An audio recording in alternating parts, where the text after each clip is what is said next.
Well, hello there. It's Cat Lady Justin, and this is the Kitty Boss, where we pick, pamper, and protect your practically perfect pussycat for a lifetime of unconditional love. Today is a very, very special episode because I just saw the Cat Daddies movie, and wow, what an amazing film that is. An independent movie that had the drama, that had the heartwarming, and cats. I shed a tear during this movie. And so I'm very excited to introduce you to the producer and director. And so without further ado, let's bring her in and meet the producer and director of the Cat Daddies movie, which I absolutely loved. And I recommend to everyone to watch it. So welcome to the show. It's great to meet you. Thanks, Justin. So great to meet you. Hello from LA, and thanks for having me.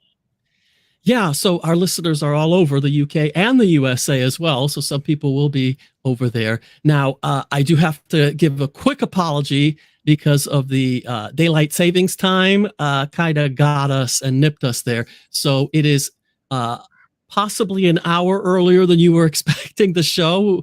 And so if you were expecting this as a live stream and you're not able to make it, or you show up afterwards, please don't worry. This is recorded. This will be evergreen, and it will also be in audio format on the podcast, everywhere podcasts are. So we're preserving it, even if you were planning to make it an hour later. And again, I can only apologize with the whole daylight savings time having really tricked us, because I don't know if you knew this, but the UK goes on daylight savings times a week after the USA. Oh, So all year long, we have 7-hour difference or 8-hour difference. Sorry. And then for a period of time, we have it for a week. We have a 7-hour difference, and then we have an 8-hour difference. And then the same thing happens when we take off daylight savings time towards the end of the year. So it's really tricky, but I should know better because I've been here 13 years now, and I'm from the USA. So I should know all these things, but it is still very, very tricky. So anyway, enough about that. Let's talk about this movie. So in the intro, I don't know if you heard it, I said I shed a tear. I thought this had drama. This had beautiful storylines. This had heartwarming experiences, and of course, cats. So it had everything. For a documentary, or even if it were a fiction, it would still have everything to be a perfect experience, not just for cat lovers, but for anyone really, because it's a really beautiful piece of art that you have made. So first of all, thank you for making it. And second of all, thank you for coming to the show. And third of all, what inspired you to undertake such a project? Yeah, I really wanted to make something that I would want to watch first and foremost. I really enjoy watching cat documentaries. I love seeing cats on the big screen in the theater, and being with the cat community, and just the audience response is just it's so magical. There's a lot of cat video festivals and things like that going on here in the US, and so I wanted to replicate that. And then at the same time, my husband became a cat guy while we were dating, and it was no influence of mine. One day a cat found him, and he was hooked, and I saw the transformation, the before and after, and you wouldn't have ever thought that would happen with him.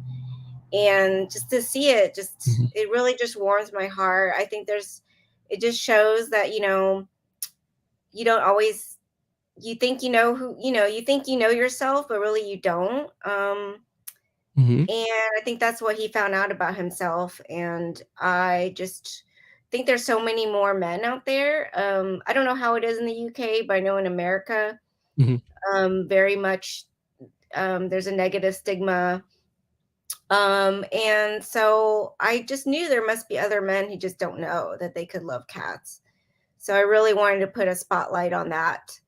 And I really love seeing men with their kitties. There's something about it that makes me happy. To see them be so tender. Yeah, it brings sort of a different energy out of a man or even a woman. A cat does. A cat is a very interesting being. It's funny that you brought up that, because I happen to know a few things about cats and the history, both scientific and energetic. And so when you talk about sort of the more spiritual side of things, I had a Reiki master once come and perform Reiki treatments on me because I was going through something and I needed it. I don't often have that. But one thing that was happening was the cats were being, I don't want to say disruptive, but she brought her table in and we were trying to do it, but then the cat started jumping on me, kept jumping. And I said, what's up with that? They never do this. And they said, and she explained to me that cats are coming on you because they're really trying to help heal your negative energy and take it away from you. She further explained that female cats are better at dissipating that energy, and male cats have a tendency to hold on to it, which is why male cats have a little bit more health problems than female cats. I was like, wow, I didn't know that. Of course, now we find out, and thousands of videos all over social media about this, that cats really do come to try and help to heal you. You see videos of, just, was it a day or two ago, of a woman who was having post-surgery recovery on her head with an ice pack here and a bandage there. And her beautiful cat with his arms around her face, sleeping here, and refusing to move when her husband was trying to take it away. The cat was like, absolutely not. He was there to take care of his mommy. And I think that's a gorgeous thing. And of course, in your movie, there's a story that's super poignant, which of course is what got me, of the homeless man and his health issues and the cat. I don't want to give any spoilers away, so I've tried to be generic here, but it's a beautiful story of a man who became homeless. He's not a down and outer at all. He just became homeless through circumstances not of his own fault. And he has a disability and required surgeries and treatments, and he has a cat. And that cat is his salvation. That was described for me and my cats many times by people. So I think that's a beautiful thing. So that's one thing that we know about cats. So when you say you observe this thing happen to your husband as transformation, and in other men as well, when they get cats, that is infinitely true, because we know that from an energetic perspective. And then from a more scientific perspective, we know that cats, of course, the purr has the vibratory frequency that is healing, meaning it measurably reduces cortisol levels in the human body. And I can't think of another animal, vegetable, insect, nothing that emits a sound that heals humans. I mean, there may be one, but I'm not aware of another entity on this planet that does that. So I think that's magical, wonderful, and marvelous. No, it definitely adds to their mystery and magic, and that's probably why I prefer them. I like all kinds of animals, but there is something really special about the cat if you're able to have that kind of relationship with them. Oh, absolutely. And it's just remarkable when you see that. So back to the actual movie, and you're making the movie. So we get that you made the movie because you're motivated by sharing this love of cats and actually making it okay for guys to like cats. So, or like I put it, you don't have to be a closet cat lover. You can come out of your adoration for cats. And but then we go celebrating it. Yeah. Celebrating and celebrating, because we know all this information as well.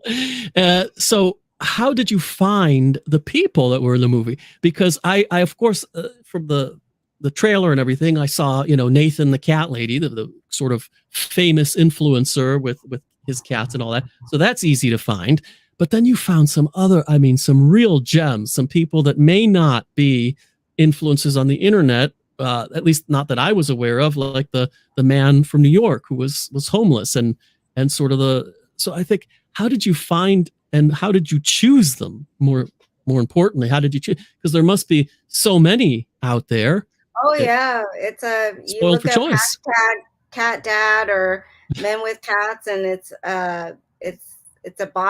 bottomless. It's just like there's just so many choices. But most of the men I was already following on social media. I was already a fan, and I just thought, like, wouldn't it be great to have these cats like Gold Kitty, capture and immortalize this cat, on 4K footage. So a lot of it was already kind of pre-planned, and then I had to find some. I definitely wanted some cats and men who weren't so famous on the internet. So I did look up, those hashtags and just sort of go down that rabbit hole and just sort of like really, really scan their accounts and their photos. And the great thing about that is it's sort of like a pre-audition, and you can kind of find out a lot about people from their photos, and the fact that they're on social media all means that okay, they're kind of open. They Hmm. aren't so shy, and I could approach them. Definitely some men didn't respond at all or just said no thanks without even learning more about the project. Maybe some men are just shy, don't want to be in front of the camera. And Hmm. then David, in New York, who was homeless at the time and living on the streets, was he was a tip from a woman who'd been trying to help him get off the street for many years. So she had heard about my project. I'd already started filming. I had been cast up, but this was in 2019, and didn't have any room. And I said, well, I don't have any room and I don't know how this would work. It doesn't really match tonally with the other stories. But then I met him, and you meet him like over FaceTime, and you just fall in love with him. And I learned more about his story. He has a lot of health issues, as we Hmm. find out in the movie. And it's clear that this cat is kind of keeping him going. It's the only hope he has. The only thing, yeah, he said to all of us, like, this is the only thing he's living for, literally. He has, And yeah. I so we remember him knew, saying that several times.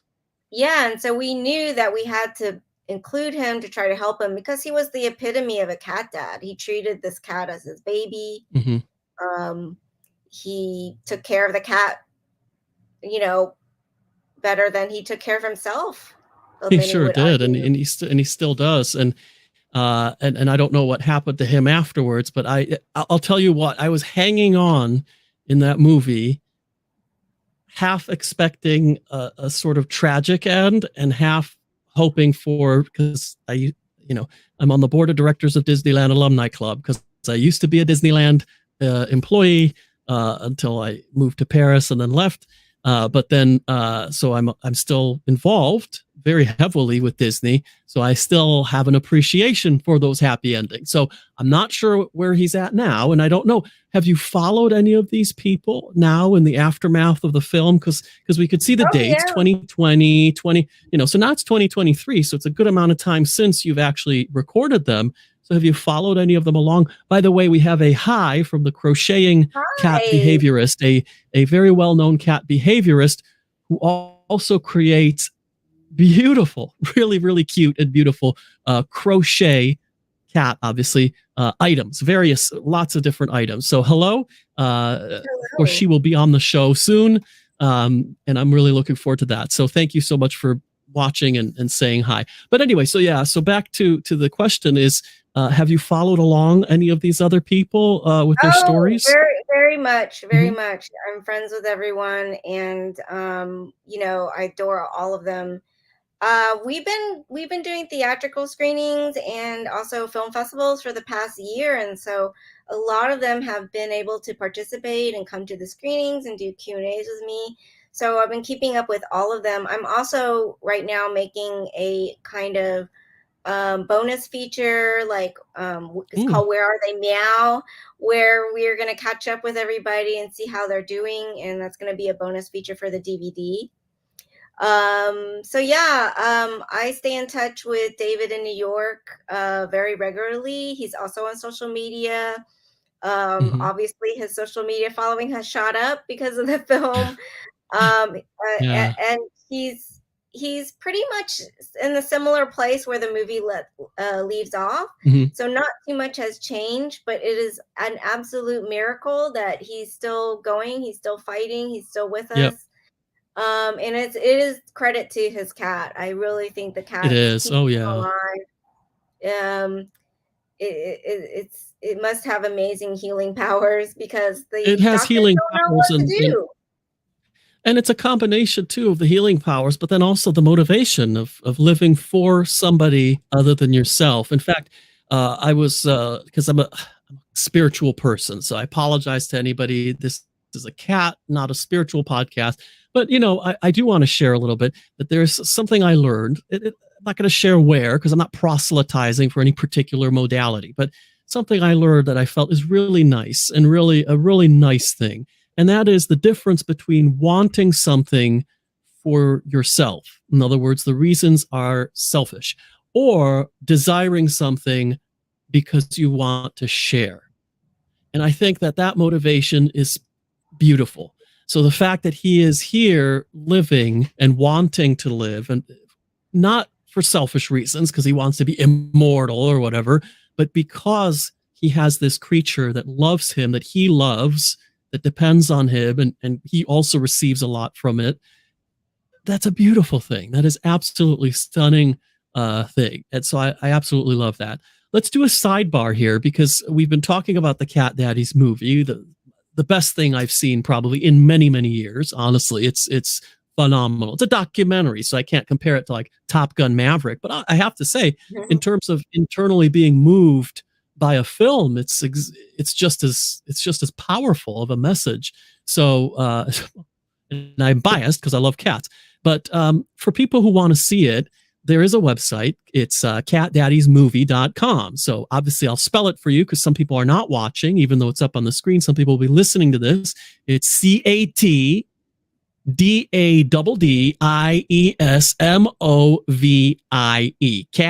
catdaddiesmovie.com.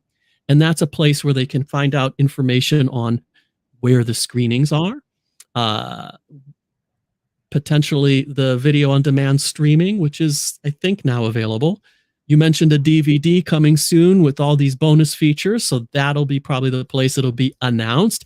And if you're lucky enough to be in the United States, which I know most people are who are listening and watching this, then there's some merch. There's some products that you could buy that I tried. I tried to get that little bandana, but unfortunately they do not deliver to the United Kingdom, and that's fine.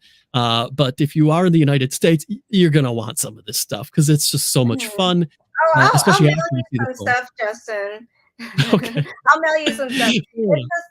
It's just very expensive. It's like probably more expensive for me to send than the actual cost of the product. So it is. So I know that because there are some stuff that I get from the US because it's only in the US. Our good friends make these all natural products for cats that are so natural and helpful that you could ingest them and have no bad effects whatsoever. And yet they're for fleas, worms, I mean, you name it. They have basically a remedy for everything, and they work. They're phenomenal. So I spend a fortune buying them. They're not that expensive, but man, I get stung by customs when they arrive here. It really literally doubles the price for me. But it's worth it because these things are so fantastic.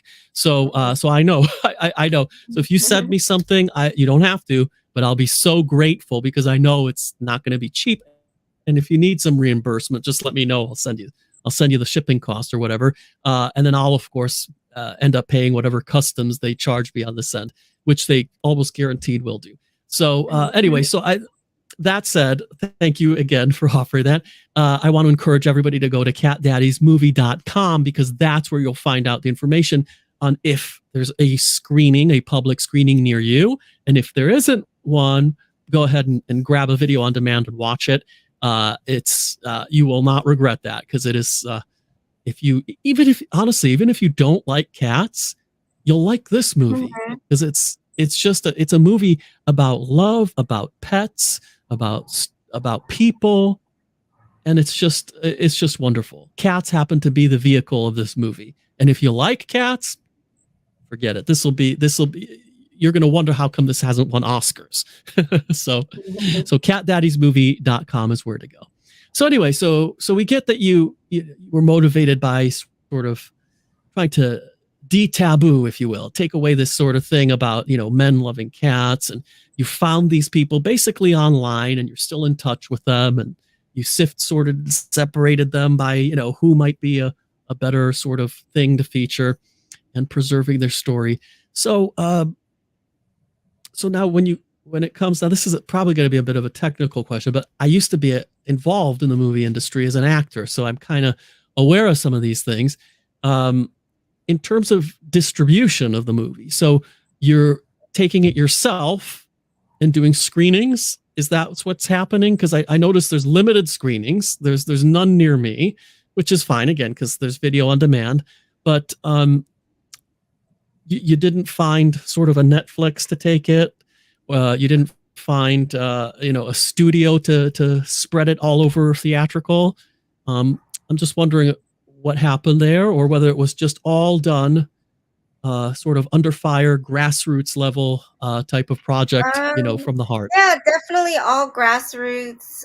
And the reason, maybe because it's my first documentary, I worked in narrative indie, but I'm very new to the documentary world, so that's a challenge. And also the topic and subject of cats is a challenge. It is actually, even though there's a market, there's an audience, you can target that audience, it's still considered a niche and a very tough sell.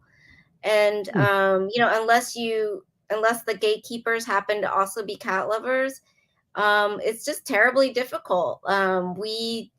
We did find distribution, but distributors nowadays, they don't really want to do theatrical. That's incredibly risky, especially during these times. We hit the film festival starting in 2021. People still were not going out to the theater.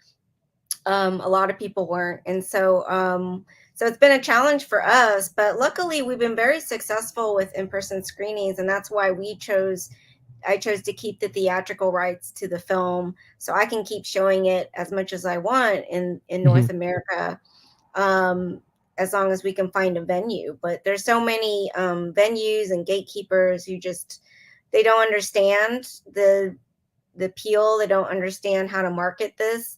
And documentaries in general are just hard to get people to come out. Yeah. In physically. It's interesting. Anyway. Yeah, I was going to say, it's interesting that you say that, because when it comes to cats, I still don't understand how come this is not a broadly known statistic.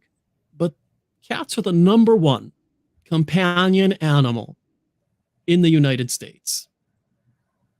Now, like I said, cat people tend to be closet cat people, whereas dog people tend to be, in your face and proud about it, out and proud. But there are actually more cat households than there are dogs. Now, of course, a lot of those will be mixed, cats and dogs. But cats are the #1 companion animal in the United States and have been for a long time. In the United Kingdom, cats surpassed dogs as the #1 companion animal. I believe it was 2019, could have been 2018, but it was recently. And they are, all, as today, the #1 companion animal. So it really shouldn't be such a hard sell for these people, because there are that many cat people out there in the USA, in the UK, and the rest of the world. However, I understand that it is because, as you said, there's a sort of stigma that goes on with being a cat daddy, a cat lady, a cat lover, whatever you want to call it. There's a little bit of a thing that goes on with it. I personally don't care. So everyone knows there is fur on every suit, because I normally don't dress like this. I'm normally in a suit and tie. There's fur, and I lint brush it as much as I can, but I have a long hair cat with white fur.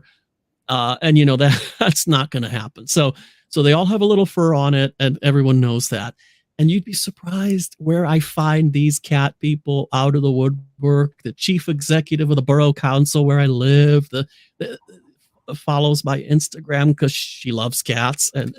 And at the last meeting with her and the team, we're talking about mental health and various issues and all that.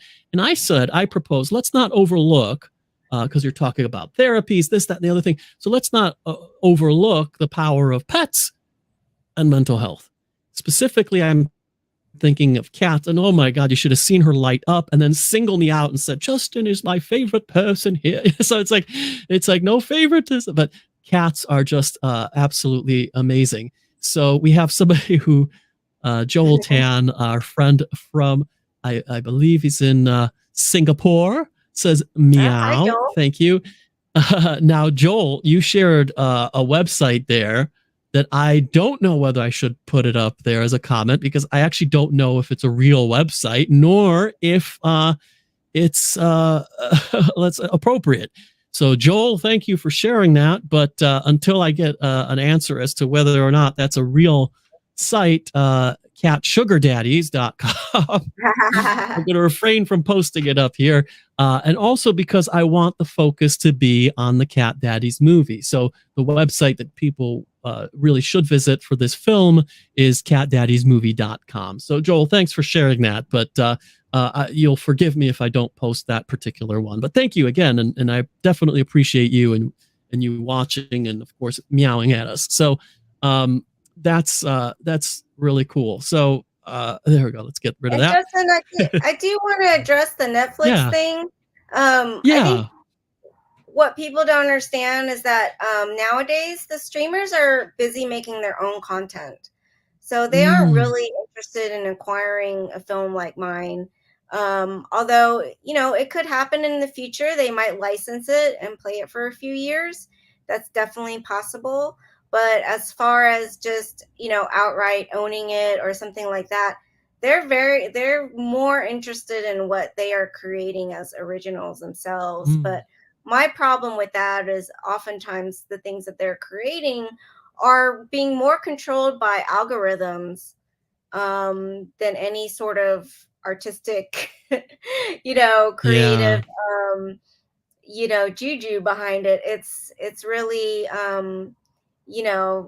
just it's what the AI, it's what the algorithm tells them, what has to happen. Definitely. Every few minutes or whatever to keep people watching. So it's a different way of filmmaking, I have to say. It is, and it's not bad per se, but I have to say that I was, somebody had posted something about AI and all this stuff, and I said, the one thing that worries me about all of this with AI writing things and the new GPT-5 apparently can generate a full book on any subject in minutes, is number one, if AI is going to do all of our writing for us and all of our creating of images or art for us, in other words, creativity is being outsourced to this artificial intelligence, what's left for humans to do other than to service technology?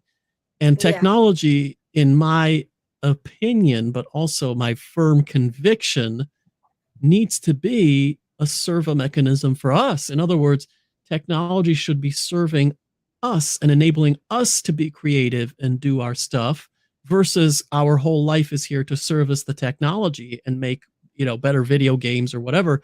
Now, I'm not against video games, so this is not a rant against that, but it's just hopefully an appeal to anyone and everyone to understand that technology, if it helps serve us and make us better, faster, more effective creators, then it's good.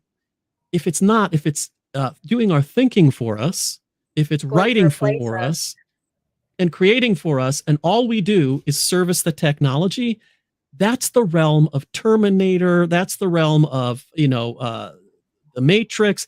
That's what these movies are trying to warn us about, is let's not head down that particular path, because then our lives will become meaningless, or they'll become, the only meaning will be to further the efficiency of a piece of technology. And I don't know about you, but I need to create things. I need to do things. I need to make things. I don't want the technology doing everything for me. So whether there's universal basic income or not, I appeal to people to keep that in mind. And who is this lovely person? This is Goose. Goose. Goose is 10 months. So was beautiful. Wow. Was adopted during this past year. So I had fostered 6 boys, and there's one that's there's another one. Oh, Rooster. Yeah, what's that? What's his name? Rooster. Rooster. Yeah. Goose, rooster, and is there another one? Is there a pigeon somewhere? No. They're actually they came from a litter of 6 boys with Top Gun names, Top Gun theme. Oh, I see Top Gun names. That's cool. Yeah. So what's the other one? Iceman or Maverick? Yeah, so Goose had a twin brother named Iceman. Yep. And then there was one named Bob and one named Maverick. Uh-huh. And so you have 2. I have 2 of them. 2 of them, right? Okay, Yeah. that's cool. Yeah, I have 2 cats too, Emily and Charlotte. No Top Gun references. I have 6 cats altogether. Oh, 6? Oh, right, that's cool. Yeah, that's. Yeah. You I'm might only not a little see them jealous. all. Yeah. That's all right. You might not see any of mine because I don't know where they are. They're probably waiting for dinner, so I'll see them later after we're done. But yeah, I mean, it's they're very cute, by the way, and it's cute that they have Top Gun names. So thank you for sharing that issue around distribution, Netflix, and everything. So there's nothing wrong with what's being produced over there, but there's a big difference between art or marketing that caters to an existing audience, and that's fine. I mean, that's exactly what some very excellent marketing or art is all about. It's catering to what's already there, what's already wanted out there in the market. Basically, siphoning off from the market, taking away business from wherever's out there. There's nothing inherently wrong with that. But again, this is just in my humble opinion. One step above that, better than that, if you will, is marketing or art or anything that people didn't even know they wanted, that creates that is a new creation. I mean, look, Steve Jobs, God bless him, and I know he didn't create everything on his own. So before anyone comes after me saying, "Oh, he had a team," I know he wasn't the only person who hatched all these ideas. But when Apple came out with the iPod at first, nobody knew that's what they wanted. That didn't exist. 1,000 songs in your pocket. That was an idea. Same thing with the iPhone. Nobody knew they wanted iPhones. They didn't cater to an existing smartphone market. There was no smartphone market. And so that kind of innovation, that kind of creating that is, in my opinion, a step above the marketing or the art that actually caters to the existing wants and desires that are already out there. Is that ability to create a new want and desire. I think that's much more elevated and admirable, and just I like it better. I'm not saying I have the answers to how to do that. I'm just saying that I find that to be elevated from already catering to the whims. So when you go out there to some of these platforms that are catering to existing algorithms and all that, that's fine. That's one way to go about it. But to discover something new, that's a whole level better. And that's what you've done. So we appreciate that. We definitely appreciate that. So and what's luckily next I do have the good news is I have a lot of VOD distribution. So we're out on Amazon in the US. We will be in Amazon on the UK. I don't have a date, but sometime this year. And other countries too, like Germany, Japan, Poland, South Korea. So it's getting out there slowly but surely. Yeah, and that's fine. I think a slow drip, a slow getting out there will be probably just as good as the big bang out of the box. I think it'll be good. It'll also have more legs. It'll have more longevity that way because people will organically discover it as it starts to grow in popularity and notoriety, and that's really a good thing. There is something else that I was going to ask you about the movie, and that is, what's next? What's next for this film? So I think you've just answered that, or is there something else? Because I mean, we have obviously the video on demand growing, one thing after another. But is there something else planned for this? I'm getting ready for some kind of DVD release, and then a lot of people have asked me about a sequel, and I'm entertaining the idea, but I'm still working on getting this movie out. in multiple countries. So we do have some, screenings coming up, in-person screenings, and also in other countries. So, so I'm still keeping me pretty busy. A lot of people have asked me if I'll do something similar, but for, cat mommies, and I'm also interested and open to that as well. But, you know, I'm just interested in all kinds of things, and I would love to make more cat documentaries. It's been a lot. It's been so much fun, and I just love the cat community. They've been so supportive. So yeah, we'll see what, we have some ideas, but we'll see, what works out in the end. But for now, my cats are just glad to have me home. I've been traveling a lot to the screenings and film festivals, so they're just glad to have me stay put for a while. I'm sure they are. I know my cats really are not too happy when I'm like not here, so they love this ability to be here. And I think that's a great idea. I mean, you mentioned earlier that this is your first documentary. You mentioned that you have no experience making documentary movies, and honestly, could have fooled me because this was the perfect documentary. This was absolutely flawlessly executed in every way, even including the music, the editing, the whole thing is a wonderful piece of work. It's flawless. So thank you. I worked in kudos to narrative. you. Oh, thanks. I worked Yeah. in narrative before, but yeah, I took some of the things I learned from the narrative world, I think, Yeah. to the documentary, and And I just had a great team, really great and you team had a that. great team, and putting together a great team is a talent and art of itself, a skill in of itself. So I think that's also to be commended. So if you will make in the future, obviously after this one has run its course, a cat mommy's movie, a cat whatever's movie, and cat daddy's 2.0 or whatever you want to call it. So I think that'll be great because I think certainly you have the talent to do it. So once the time comes in and the resources come in, I think that will be a really awesome and welcome thing that for all of us, for anyone who's seen the movie. I know we would want we want more. We want more from Oh, you and that's your great to production hear. team, and what you've created is just a wonderful piece of art. I think so. That's what I have to say about that. So before we go into our final bit, I want to once again encourage people to go to the website on your screens, catdaddiesmovie.com, to find out if there's a screening near you, to find out, if not, where you can have a video on demand, where you can VOD, where you can stream it. And of course, if you're in the United States, just to check out the really cool swag, the merch that they have available. So it's catdaddiesmovie.com. So you don't want to miss that cool stuff. I mean, I want some of it. There's an email list you can join from there too, so you can get news about, especially if you're international. So when we know more, we'll announce the email list.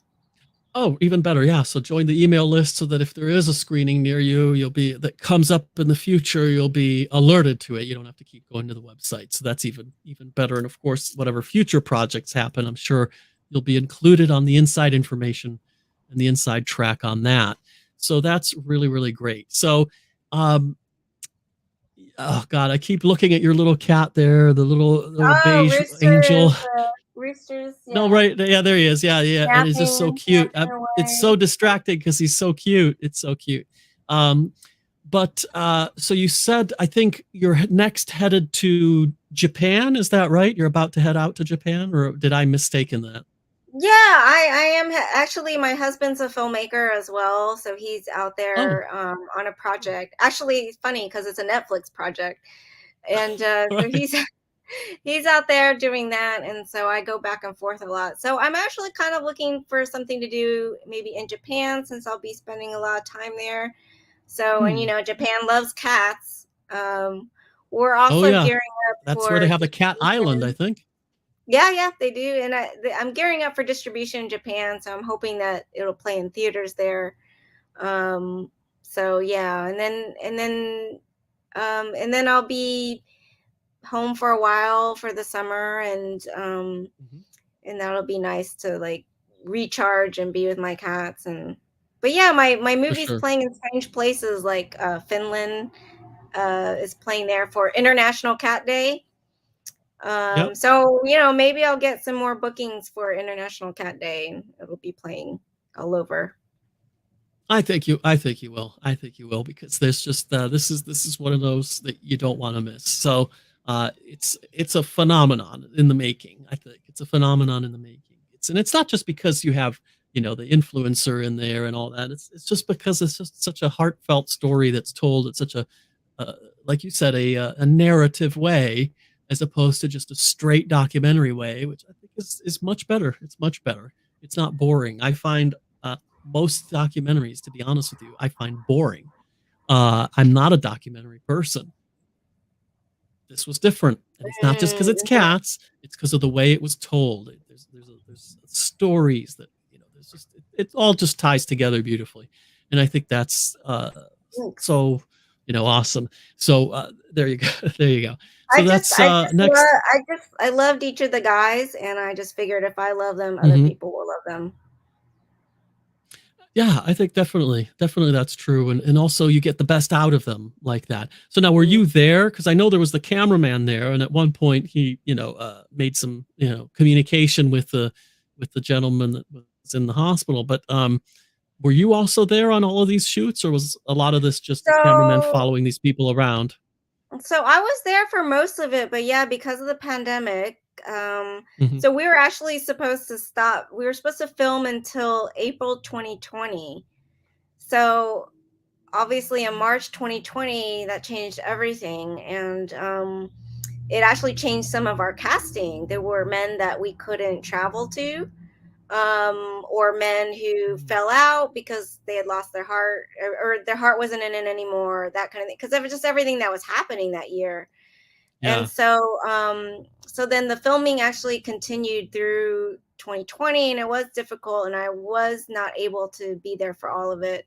So there in some cases, my cameraman had to just one man band it and do everything himself, and I was just on the phone. So, but I was there. I would say I was there for 80, at least 80%.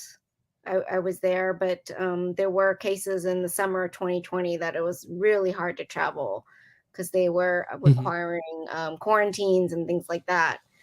So yeah, this movie takes place all over the country, and there was a lot of travel involved. So it was a There was difficult a year to make lot, all which that is happen. which was actually going to be my last question for you. Is this how the heck did you manage to do all of this partially during a pandemic, during all of the stuff that was going on? We had it bad here in the UK, and I know it was bad in the US. In some states, it was worse than others. Some states had, preserved quite a bit of freedom, but most places were pretty severe in their reaction. So how did you manage to either work around or just accomplish all of that despite the pandemic? Yeah, it was tough. It was just stressful, and it was just day by day.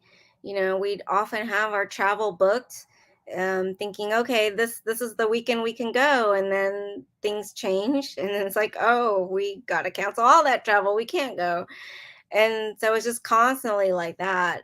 Luckily, my cinematographer was already on the East Coast. Uh, In that summer, and so we were separated, and it kind of worked out. So even though we couldn't travel over there, he was already over there, so with his family. So yeah, so we just made it work, and it was just a lot of a lot of it's just a lot of stressful mhm. moments and this tough Yeah, decision and you could see making. towards the end, towards the end of the movie, where you can start seeing people with masks. So what Yeah, was that was that it another was thing really that made happening. difficult because we knew we had a very immunocompromised person, and how do we keep him safe? How do we keep ourselves Yeah. safe? It was really tough, and we definitely thought there were times when we thought, well, should we just not do anything and wait this out? Because there were times in the beginning, we all thought, oh, this is going to be a few months and then things will be back to Hmm. normal.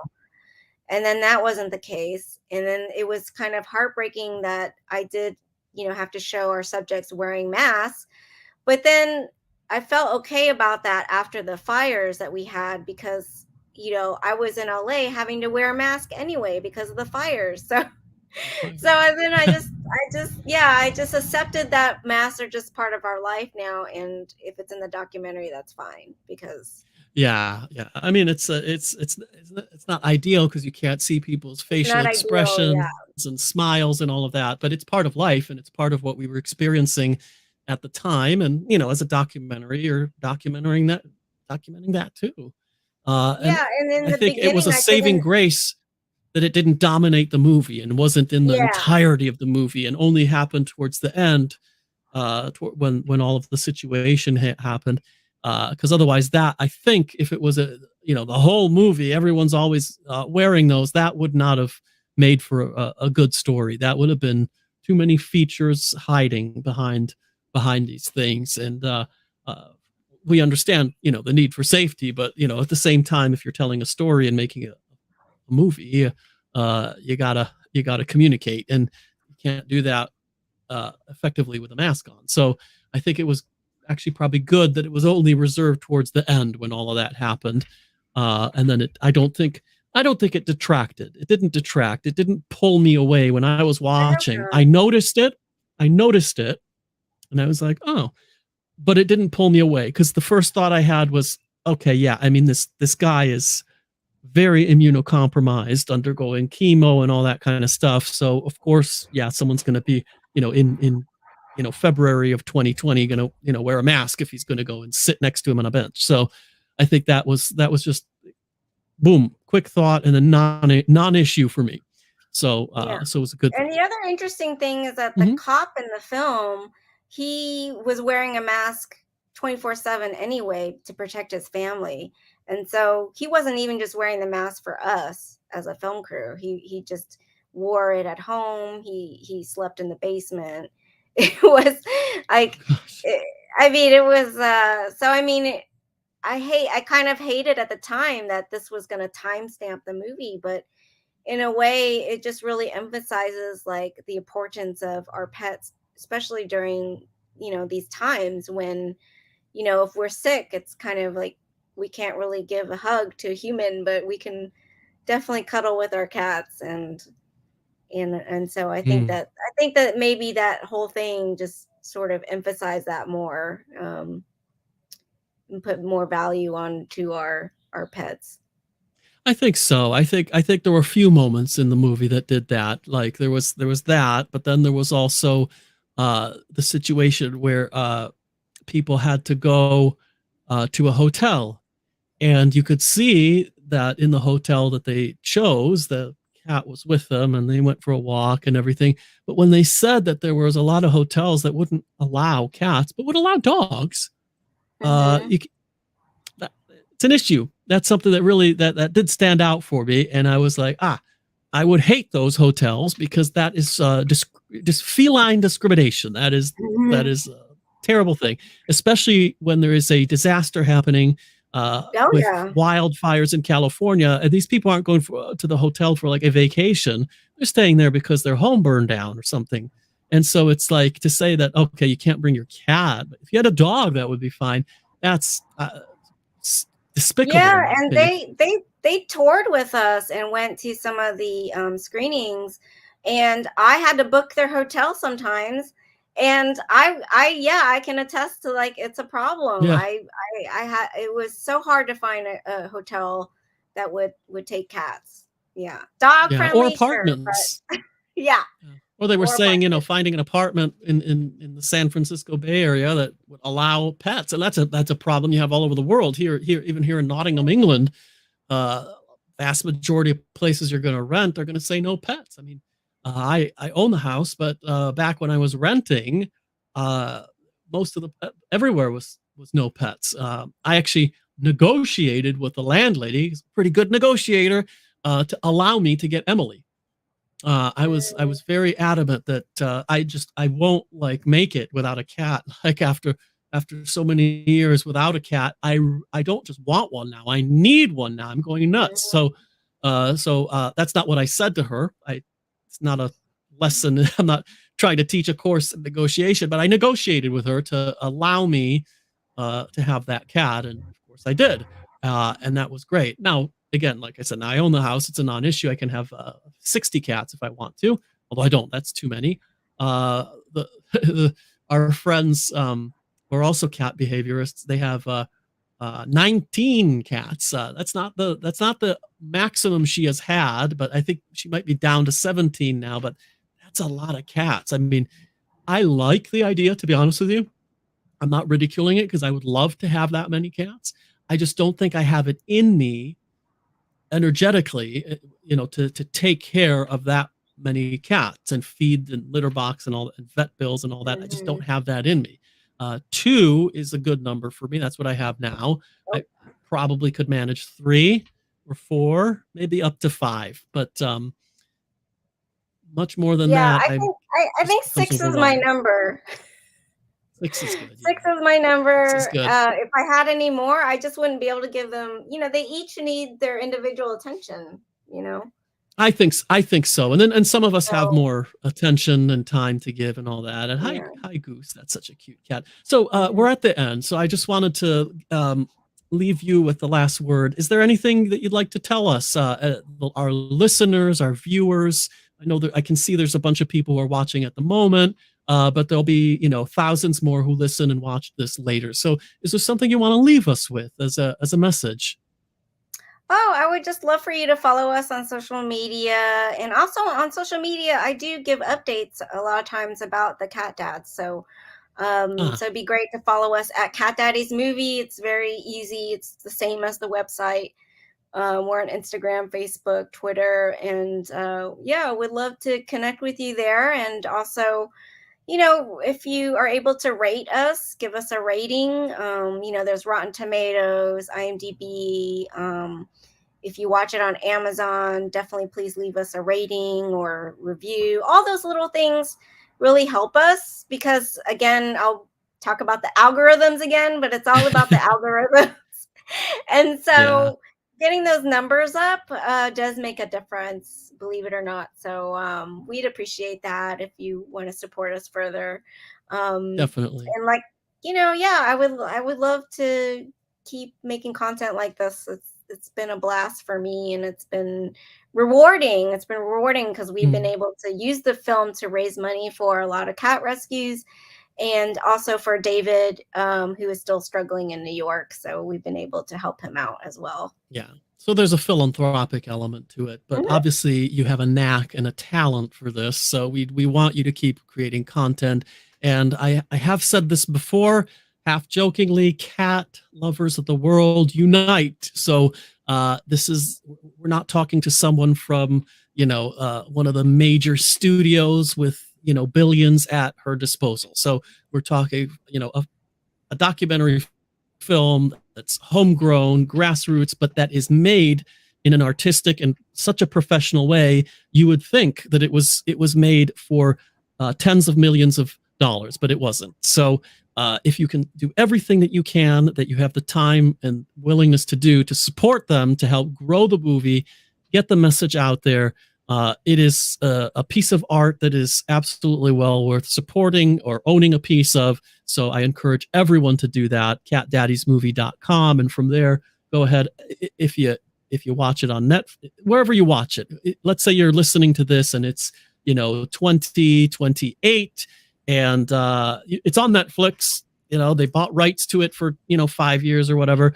Go ahead and leave a review there, because the better this movie does, the more it helps the cat community in general, because this is a very large, embracive, and wonderful project. So thank you so much for joining us. I really, really appreciate that. It's wonderful to meet you and your cat, who is now cleaning themselves out behind you, which is funny. It's just funny and cute. I know it's just hilarious. This is what cats do. I always hope that we have moments like that. So it's been a blast, and I hope that a lot of people have also thought that. And I wish you the absolute best with this movie. And if you are in the United Kingdom at some point, definitely let Cat Lady Justin know so we can maybe meet and have a tea or something like that, because that would be even more fun. I'll come down to London or whatever, because that's probably where you'll go. Let's be honest. So that's been really awesome. So thank you so much for being here. I will close up the show. Oh, thank you so much, Justin. It means a lot. I can't tell you how many people think that this movie, like they see the title and they think it's a joke. They don't think it's real. So anything you can do to spread the word, it is a real thing, then thank you. It's a real movie, absolutely. But not only that, but like I said before, once you see the movie and what a professional high standard it is, you then think, okay, it's not a joke. They must have millions and millions and millions in their budget, because how else would they make such a slick, well-cut professional film at such a high standard of quality if they didn't have millions and millions of budget at their disposal? So then they think, they don't need our help because they must have the backing of Paramount or something like that. So that's also another myth. It's not. It's just because somebody has a lot of talent, knows what they're doing, and has produced a wonderful piece of art. So once again, thank you. And we hope to see you and meet you someday. So thank you again. Thank you so much. I'll let you know. So this is Cat Lady Justin, the Kitty Boss, where we pick, pamper, and protect your practically perfect pussy cat for a lifetime of unconditional love. I hope you enjoyed meeting our friend, the producer, director of the Cat Daddies movie. remember to go to catdaddiesmovie.com. You do not want to miss this one. And we will see you real soon on